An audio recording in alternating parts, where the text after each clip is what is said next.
సింహరాశి వాళ్ళకి 2026 సంవత్సరంలో ఏ విధంగా కనబడబోతుందో మనం చూస్తే కనుక గురువు అనేటువంటి గ్రహము సంవత్సరాంతము కూడా 11, 12, 1 స్థానాలైనటువంటి మిథున, కర్కాటక, సింహరాశిలో సంచారం చేస్తారండి.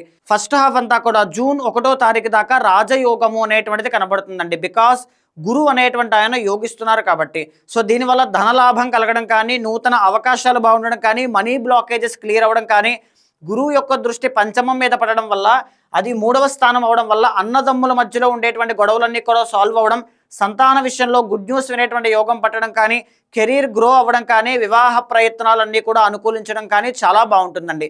ఈవెన్ ఈ పీరియడ్ ఆఫ్ టైమ్స్లోనే రవి అనేటువంటి ఆయన అనుకూలించడం వల్ల జనవరి 17 దగ్గర నుంచి ఫిబ్రవరి 17 దాకా ఇయర్ స్టార్టింగ్లోనే రవి అనుకూలించడం వల్ల రాజయోగం అండి. ప్రతి పని కూడా అనుకున్నట్టుగా జరిగేటువంటి యోగం పడుతుంది అని చెప్పొచ్చు.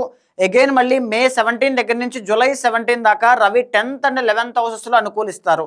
దీని మూలకంగా కెరీర్ గ్రో అయ్యేటువంటి అవకాశాలు ఎక్కువగా ఉంటాయి. ఉద్యోగంలో ప్రమోషన్లు వచ్చేటువంటి అవకాశాలు ఎక్కువగా ఉంటాయి అని చెప్పొచ్చండి.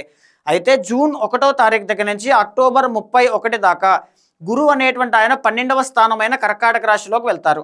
దీని మూలకంగా ఏంటి అంటే విపరీతంగా ఖర్చులు పెరిగేటువంటి అవకాశాలు ఎక్కువగా ఉంటాయండి. ప్రయాణాలు అనేటువంటివి చాలా అధికంగా ఉంటాయి. ఏదైనా వస్తువులు కానీ, ప్రాపర్టీస్ కానీ కొనుగోలు చేసే యోగం ఆ టైంలో పడుతుంది అని చెప్పొచ్చు. నవంబర్ 1వ తారీఖు దగ్గర నుంచి డిసెంబర్ ఎండ్ దాకా గురువు అనేటువంటి ఆయన 1వ స్థానమైనటువంటి సింహరాశిలో ఉంటారు. దీనివల్ల ఆకస్మిక ధన నష్టం కలగడము, చిన్న చిన్న అవమానాలు అనేటువంటివి రావడము, ఉద్యోగంలో చికాకులు అనేటువంటివి రావడం కానీ, ఆర్ లేకపోతే ఈ యొక్క డబ్బు విషయంలో ఇబ్బందులు అనేటువంటివి చోటు చేసుకోవడం కానీ, పెద్దవాళ్లతో కానీ, ఉన్నటువంటి చుట్టుపక్కల ఉండేటువంటి వాళ్ళతో కలహాలు అనేటువంటివి పెరగడం కానీ జరిగే అవకాశాలు ఎక్కువగా ఉంటాయి. ఆ విషయంలో జాగ్రత్త పడాలి.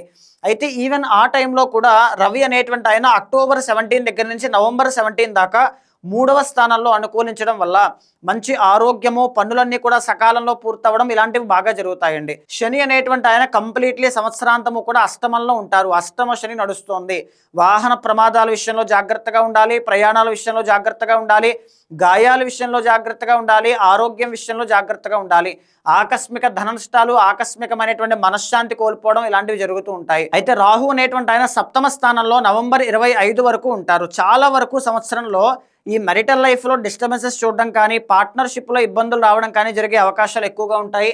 కేతు అనేటువంటి ఆయన సంవత్సర కాలం మొత్తము కూడా అనుకూలంగా లేరండి. పీస్ ఆఫ్ మైండ్ అనేటువంటిది ఉండదు. చాలా కేర్ఫుల్గా, కన్సిస్టెంట్గా ఏకాగ్రతను పెంచి ముందుకు వెళ్ళాలి.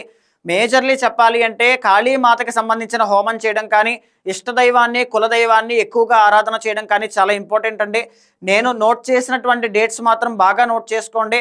ఆ డేట్స్లో ముఖ్యమైన పనులు చేయండి. ఖచ్చితంగా సక్సెస్ అనేటువంటిది చూస్తారు.